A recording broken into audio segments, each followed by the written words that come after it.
going? Yep. Decision paralysis. Paralysis by analysis, I've heard that called. Yeah, thinking about it too hard. All right. Now I'm trying to figure out how to get the phone to connect because I don't have like a stand for it, so.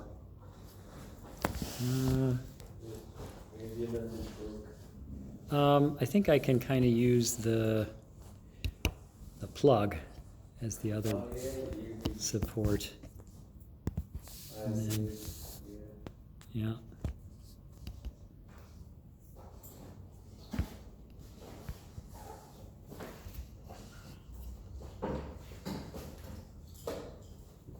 Yeah, stop it.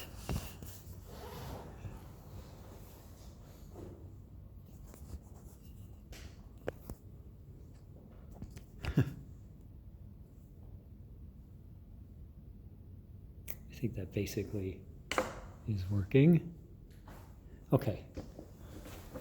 All right, so I want to, sorry, I don't know if you, well, I didn't post these yet to Blackboard if you want to do that, but I'm going to, so we're going to move into the next chapter, which is chapter 8. And so we're going to talk about the classification of stellar spectra. And I'm going to start by presenting it at kind of an astronomy 111 level to give you the big picture, and then we'll delve into the finer details, and we'll see. But I think it's good to get the big kind of qualitative picture first, and then, because you can get kind of lost in the details as we're going through the mathematical treatment of it all. So, first of all, as you already know, some of the light leaving a star is absorbed by atoms in the star's atmosphere. So the idea is, and we'll talk more about line formation in greater detail too when we talk about radiation transfer in stellar atmospheres. But the basic idea is that, you know, the sun gets hotter as you go towards the center. And so the visible surface, quote unquote, is the layer that we call the photosphere. That's where visible light photons last scatter on their way out of the sun. Almost all of them last interact with something in the photosphere before they leave the sun. And that makes that layer look to us like it is the surface of the sun. It looks like a solid surface because it turns out that it's only about 400 kilometers thick, the layer that we get most of the light from. And the sun is more than 1 million kilometers across.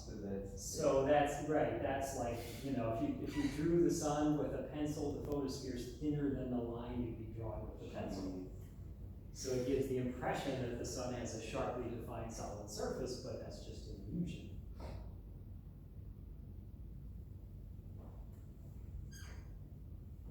And the photosphere is cooler than the layers below it. And that's why the sun has an absorption line spectrum. If the whole sun were at the same temperature, it would have a continuous spectrum. It would be a hot, dense gas with a continuous spectrum. But to a first approximation, you can think of the hotter, deeper layers below as a source of continuous spectrum, and the cooler layers above are a cooler gas that's absorbing some of the light out of the continuous spectrum coming up from below. And so the sun spectrum is crossed by gazillions of dark lines called Fraunhofer lines that are spectral lines of the atoms that make up the sun's outer layers. And so when we look at the spectrum of a star, we see a rainbow crossed by many, many, many dark lines, an absorption line spectrum. So here's a kind of a picture of that. If you plot it as intensity versus wavelength, then it kind of looks to a first approximation like a black body, but there's lots of dips where absorption lines are. Of course, visually, it shows up as dark lines on a rainbow, so to speak. And then the idea is that stars are classified according to the appearance of their spectral lines. Now, sometimes, in rare cases, you can see emission lines as well, where you see a bright spike, and that'll be caused by a layer where atoms are giving off more light than is being absorbed from below. For the most part, you just get an absorption line spectrum superimposed on an underlying Planck spectrum, an underlying continuous spectrum. And we classify stars according to how strong the different spectral lines are, how prominent the different spectral lines are. So I always like to show this picture because today, of course, we use the word computer to designate something made out of metal and silicon and so forth. But there was a time when the word computer was literally used to refer to people made of flesh and blood. And so this is a photo of people who were literally called computers back in about 1890. These are Harvard computers, circa 1890. Notice they're all women, and the reason for that is Edward Pickering, a famous Harvard astronomer, hired them to be his computers, to do lots of detailed work for him. And the reason that he did that is because, you know, we've come a long way since the 1890s.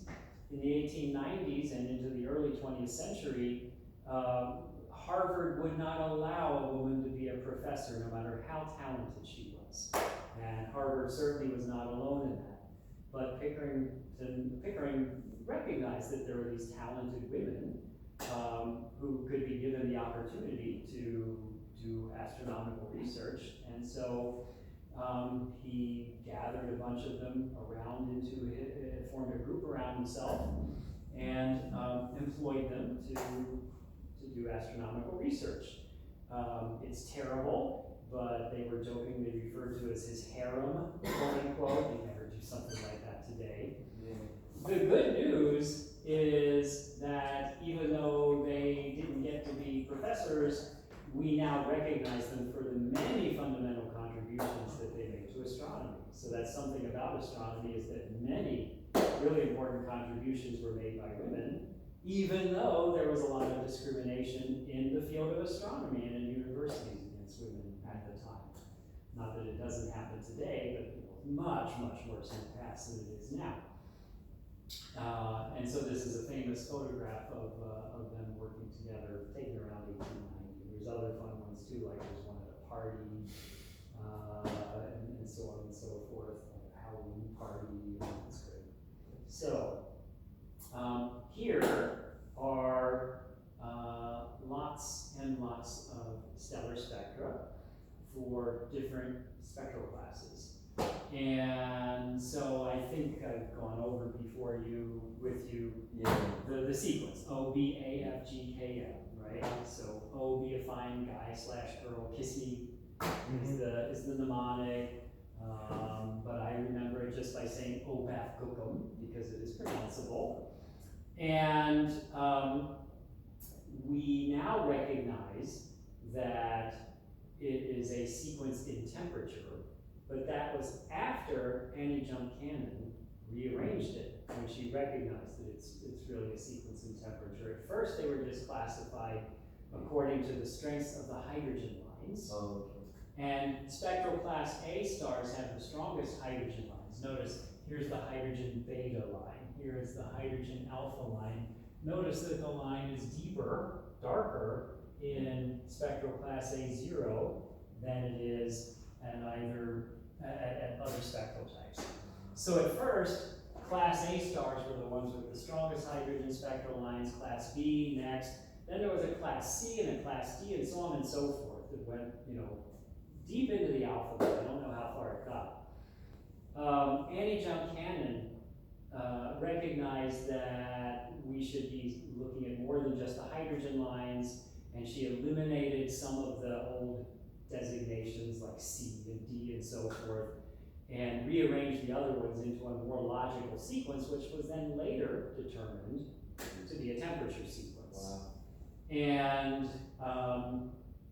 we now also subdivide the different letter types with numerical subgroups, and so we'll have like K0, K1, K2 up through K9, followed by M0, M1, M2, and so forth. And so I think 05 is the first one. I think, because if you go from the B's, from B0, you go M9, and I think they've only decided to go to M5, if I'm not, I'm sorry, O9, I think they only went to O5. I don't think there's an O4, 3, 2, or 1. I can't swear to that. But in any case, you can see there's systematic differences in the strengths, the darknesses, the amount of light removed in the hydrogen lines, but then in also other lines as well. So for example, here's a sodium line that becomes stronger and stronger as you go to M spectral types.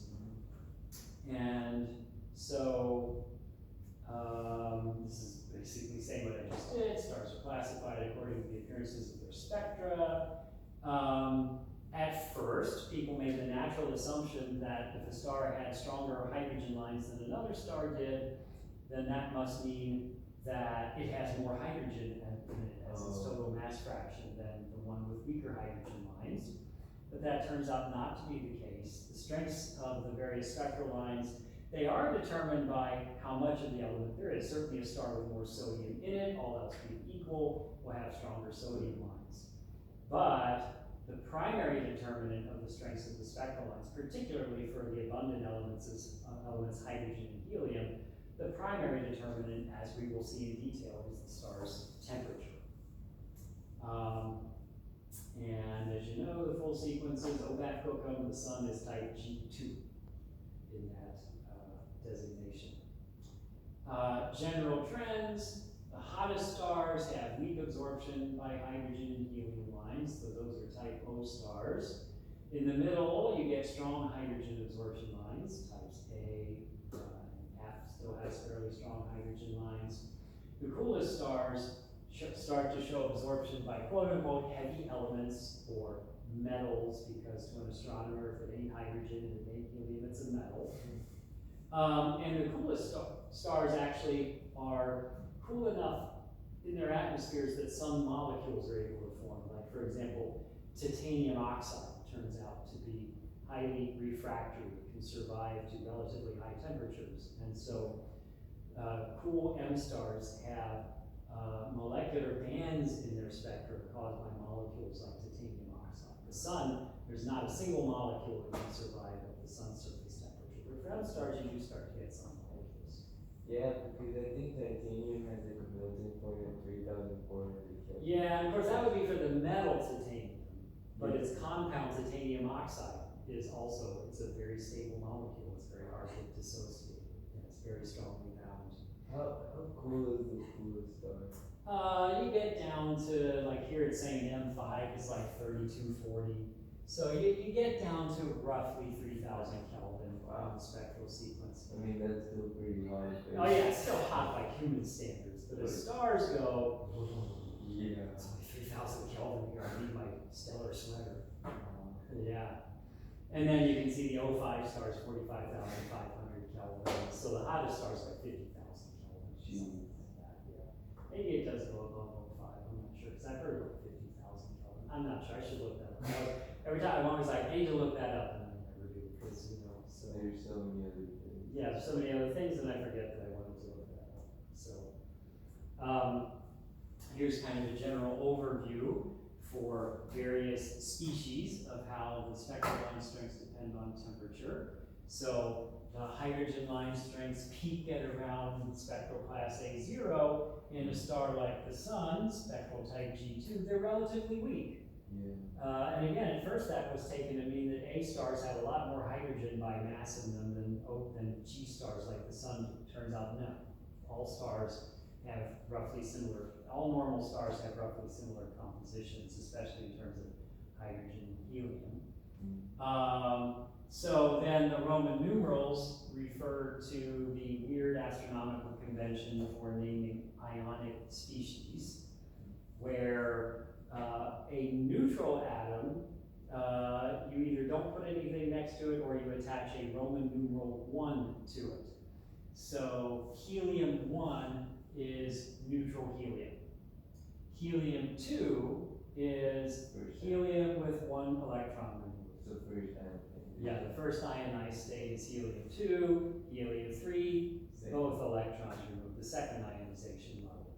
So the funny rule is that the Roman numeral is 1 more than the number of electrons that have been removed, and that's because they didn't decide to use zero. Romans didn't have a zero, and they didn't decide to say H0 was neutral hydrogen or whatever, and so we're left with this crazy system where carbon Roman numeral 4 has had 3 electrons removed from it, and so forth. Yeah, you get used to it and you stop worrying about it anymore.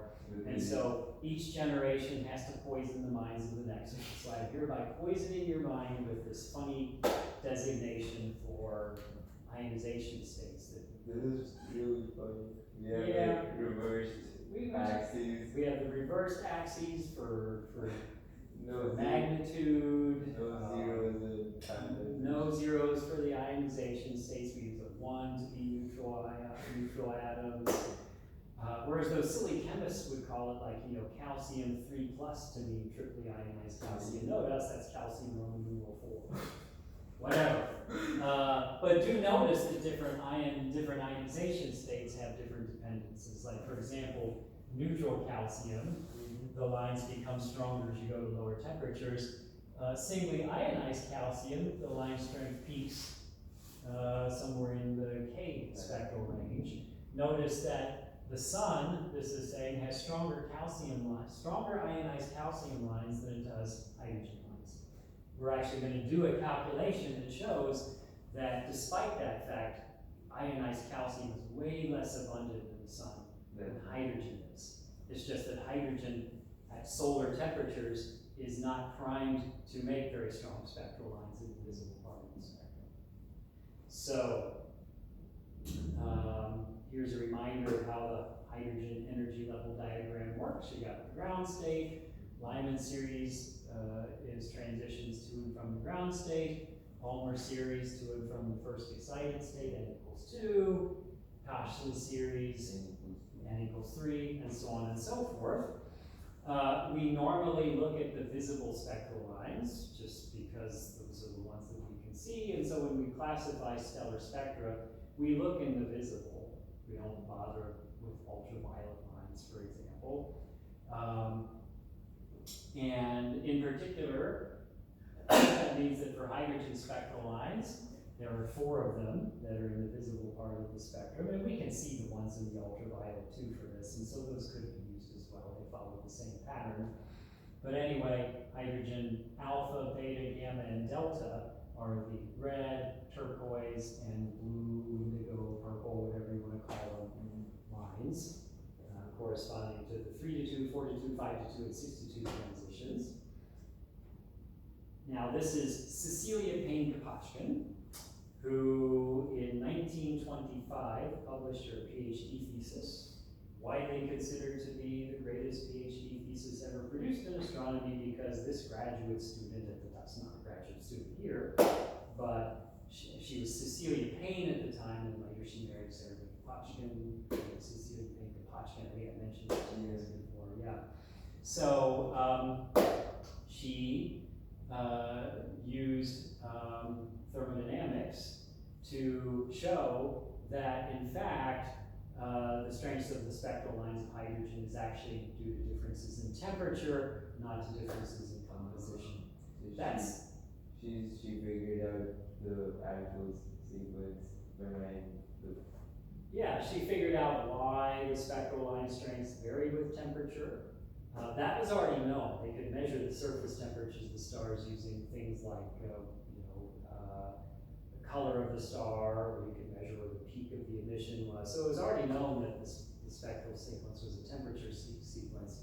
She was able to explain why it's a temperature sequence, and she was able to show that all stars, all normal stars, are made up almost entirely of hydrogen. That they're about 90% hydrogen by number and about 3/4 hydrogen by mass, with most of the rest of it being helium, and at most 4% heavy elements, although typical is more like the sun with 2% of everything else by mass in the form of metals, heavy elements.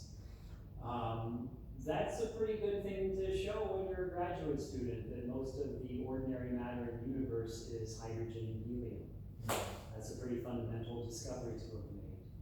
At the time, it wasn't known about dark matter, and so at the time, it would be interpreted as most of the matter in the universe. Now we say most of the baryonic matter in the universe is in the form of hydrogen and helium. And she was the person who first showed that by understanding stellar spectra. And here is the qualitative argument that we will make quantitative. So we have what we call the Balmer thermometer, so to speak. In other words, how we can determine the temperature of a star from the strengths of its Balmer series spectral lines of hydrogen. So I like to put this in terms of, you're familiar with the story of Goldilocks and the Three Bears? Okay, Goldilocks and the Three Stars. So Goldilocks had it in her heart that she wanted to find a star with nice, strong hydrogen lines. She enjoys hydrogen lines. She wants to find a star with nice, strong hydrogen lines. Now, to get hydrogen lines, you need to have electrons already sitting in the n=2 level, capable of absorbing photons to go up to higher energy levels. If it's in the ground state, then it can only make Lyman series lines, which are in the ultraviolet. So if you want Balmer series lines, you need atoms that are already in the n=2 state. An atom left to itself will be in the ground state. The electron will spontaneously drop into the ground state if you leave the atom by itself. So the idea is that Goldilocks went to a star whose temperature was way less than 10,000 Kelvin at the surface. At those kinds of temperatures, collisions between the atoms are not energetic enough to very often kick an electron from over here, from the ground state into a higher energy level. And so at temperatures well below 10,000 Kelvin, essentially almost all of the neutral hydrogen atoms have their electron in the ground state. And so it's incapable, those atoms are incapable of forming Balmer series spectral lines. So in cool stars, you have weak spectral lines, not because hydrogen isn't abundant, but simply because such a large fraction, such a tiny fraction of the atoms are in anything other than the ground state, are in the first excited state, that you're simply unable to make strong hydrogen lines. There's not many hydrogen atoms available that can make Balmer series spectral lines. So Goldilocks said, this star's too cold. So then she went to a very hot star, and she saw that star didn't have very strong hydrogen lines.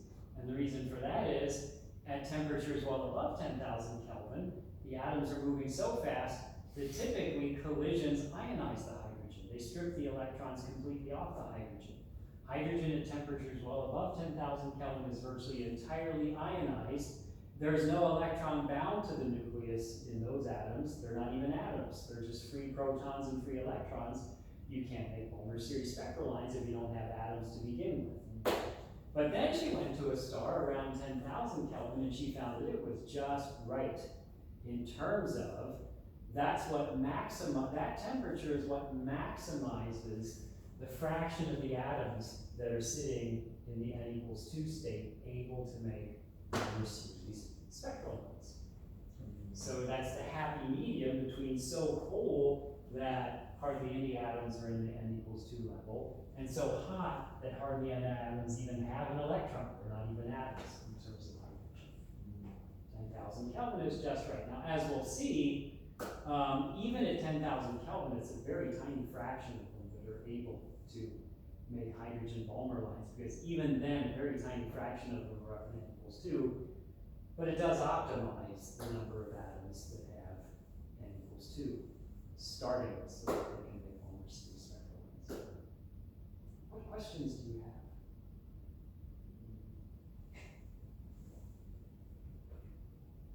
Is there like an like besides the 10,000 Kelvin one, is there like a temperature range where the most like a massive percentage of atoms inside the star have hydrogen atoms with electrons sitting at n=2?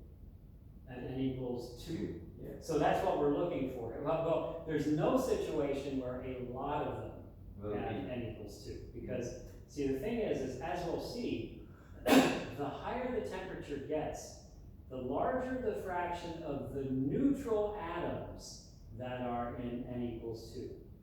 Okay. Okay, so at 12,000 Kelvin, there's a larger fraction of the neutral atoms in n equals 2 than there is at 10,000 Kelvin. But what more than makes up for that is a larger fraction of the atoms are ionized at 12,000 Kelvin compared to 10,000 Kelvin. So there's an interplay of what fraction of the atoms are neutral, and that keeps going down as the temperature rises because more and more of them get ionized.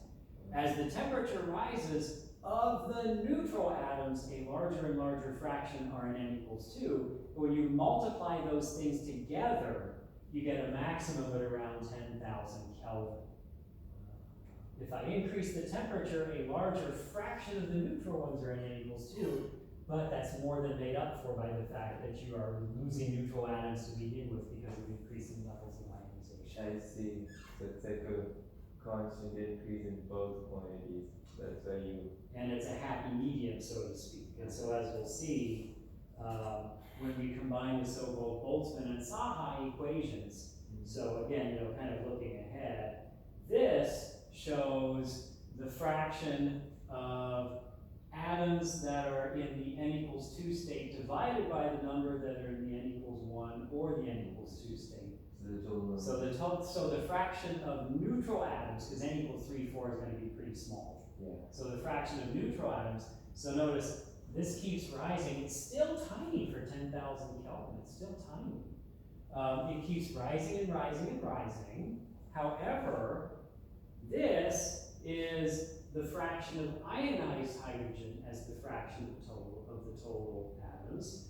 So at around 10,000 Kelvin is when it goes from being neutral to ionized.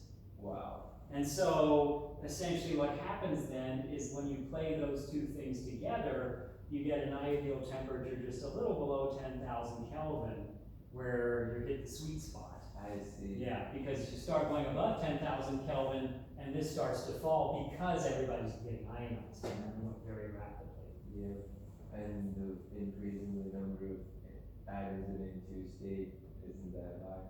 Yeah, it's right. It's overwhelmed by the fact that not many atoms are neutral anymore. Cool. Yeah, so, right. That's really cool. Yeah. So that's where we're going to get into the nitty-gritty details, is showing how you actually create those curves. Yeah, we'll do some homework problems, we'll do some other examples, we do good fun with mathematics and so forth. Yeah, so this is good stuff. So Cecilia Payne, as I said, later Cecilia Payne Depotchkin. She picked the right person to marry to have a really cool last name, Payne Depotchkin. This says 1920, I think it's 1925, and now I have to double check that. I think it was 1925, I could be wrong. Anyway, all normal stars are mostly hydrogen and helium. The sun has a pretty typical composition. It's 74.5% hydrogen by mass, 23.7% helium by mass, and everything else is heavy elements, so about 2% roughly heavy elements. So here's the chemical composition of the sun's atmosphere. So by mass, oxygen is the third most common, 0.82% by mass, carbon's 0.37%, neon 0.19, nitrogen 0.09, silicon 0.09, so on and so forth. And it keeps dropping. And it just keeps on dropping. By number, hydrogen is 92.5% of it. It's a bigger percentage by number than by mass because each hydrogen only has one proton.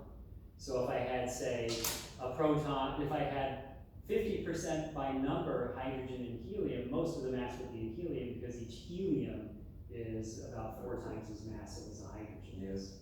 Oh, okay. So the mass fraction isn't the same as the number fraction. For hydrogen, the number fraction is much bigger than the mass fraction. Because it's just a proton. Because it's just a proton. Whereas for the heavy elements, it goes the other way around. The mass fraction is a much bigger number than the number fraction because they're quite massive. Yeah. Right. Neon has like 8 electrons in its outer shell. Neon is yeah, probably. Yeah, because Wait, no, no, it's 10, right? 10, yeah, 10, 2 8. yeah, 2/8, yeah, so neon is 10. Yeah, so that yes. makes sense, Mhm. that's much bigger than. Right, exactly, yes, so they're more by mass than they are by number. So, you know, you can see that, even though, so, by number, 92.5% of the nuclei is under hydrogen, 7.4% of helium overall, and oxygen, third most abundant, is 0.064% of the atoms are oxygen atoms. And this is telling us something profound about the universe, ultimately, is that most of the, you know, in the end, we understand this by the fact that besides the hydrogen and helium, you make everything else almost in stars, either neutron star collisions, low mass stars going through their life cycles, supernova explosions. We'll talk about stellar nucleosynthesis down the line. But I think not all chemistry students kind of appreciate that, you know, the abundance of the elements didn't just come out of something random. There's a story behind that. There's cosmic history for the reason why the rare earth elements are rare. It's because they're made in neutron star collisions, which are not common events, which is pretty amazing to think of. It is, neutron stars. Yeah. Can't even imagine that. Yeah, I know. I don't think I'd want to be near it, or if I was, I'd want to have nice shielding. Yeah, or like a super zoomed in telescope. Right. Where you feel like you're there, but you're actually safely far away. Right. I'll tell you, you know, it's like, wouldn't it be cool to see a black hole, you know, up close? But I would just be terrified to look at that and realize, oh my God, that freaking thing is real, you know? Yeah. I better not fall into that. Yeah. That would just totally freak me out. Because it's not in a movie anymore. That's right. Actual. It's an actual freaking black hole. Oh my God. I kind of, you know, it's one thing to kind of intellectually realize that they're real and see them in movies, but to actually see one, we're just like, you know. Because you understand the equations behind them, But to see one in reality, it's just there. Right. Wow. Yeah. That's there's an infinity at the end. Yes. All right. So let's work on understanding where plots like this come from. So we need two equations. We need the Boltzmann equation and the Saha equation. So the Boltzmann equation is what we'll study first, and it describes the populations of different energy levels. What fraction of atoms have a given arrangement of their electrons in different energy levels. And then the Saha equation describes what fraction of atoms are in various states of ionization, which fraction of them are neutral, which fraction have lost one electron, which have lost two electrons, and so forth. So we'll start with the Boltzmann equation.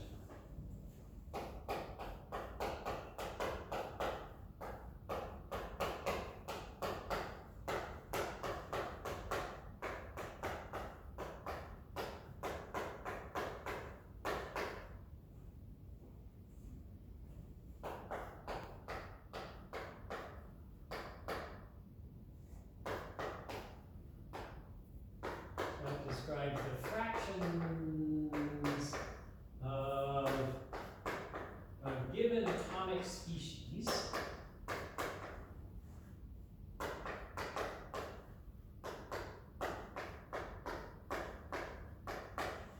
such as neutral hydrogen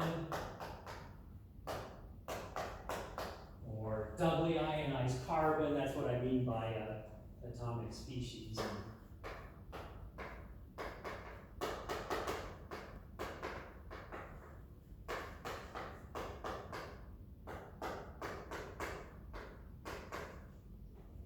That have given arrangements of their electrons in their orbitals.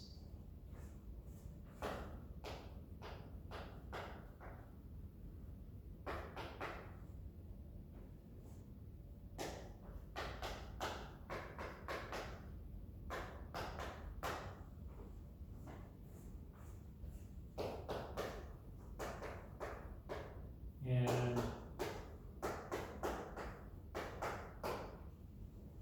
we'll mostly stick to hydrogen and helium because those are the easiest ones to handle. So along those lines, what we're going to do is we're going to talk about sets of quantum numbers that completely describe an atom's quantum state. So for example, for hydrogen, the set would be something like, would be N, L, M sub L, and N sub S, for example. So we're going to let S sub A and S sub B be the sets of quantum numbers specifying the quantum states of an atom.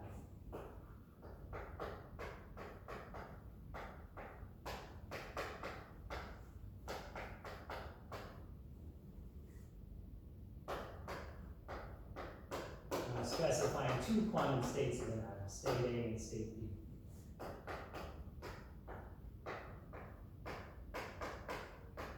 And what we're going to look for is an equation that tells us the fraction of the atoms that are in those two different states, or really, as we'll see, the fraction of the atoms that have certain energies associated with their arrangements of their electrons. So SA and SP are the sets of quantum numbers specifying two quantum states of an atom.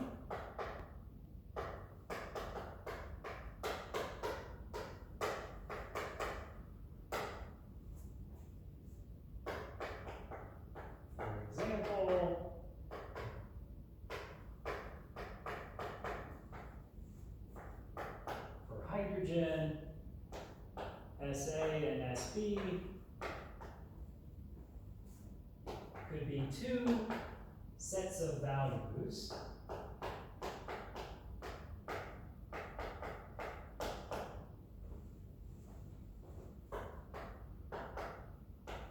of N, L, M sub L,